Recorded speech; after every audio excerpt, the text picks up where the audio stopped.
They always say that you have a motherly instinct and that the mother will always know if something's wrong. And I've always said that my instincts really failed me in this specific example because I thought that she had the flu.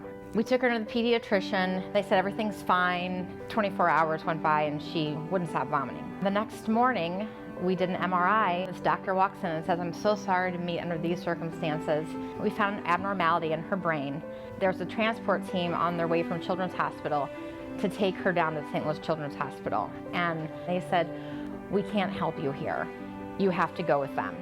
And the next thing you know, we're in the waiting room talking to Dr. Lindbrook, who is our incredible surgeon, and his team of people, and they're saying, "We need to do the surgery immediately," because where her tumor was located was in her cerebellum, and it was blocking the fluid from going back and forth in between your brain stem and your brain. And that's why she was vomiting in the morning, throwing up liquid, because her body was trying to get some of that out as any way that it could. Her tumor was the size of a golf ball, so he literally went in the next day. It was an 8-hour surgery that following evening and perfectly scooped it out. So now we have the recovery. When they cut your brain open, everything has to come back together, and it comes back slowly. And at the time it was, oh, we have an amazing music therapy program. It's a new therapy, and the person that does it is amazing. It's a creative outlet to help kids that don't have a voice use music for their voice. You could just see in her eyes, she was excited to be around this person. And it wasn't work to her, it was fun, and it was singing. Before she was talking, she started singing, and that was just like, I mean, it was amazing. The words just came out.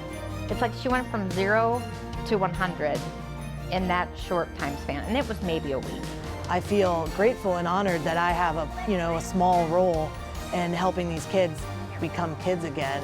Christy was put on this earth to be a music therapist.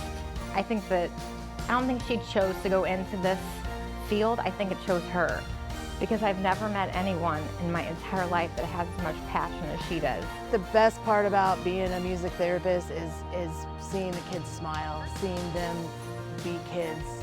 When I see the construction and how big it's becoming, I think they're making it so much better, and they're going to help so many more kids and parents, because they are the best of the best, and we're just so lucky to have this hospital here.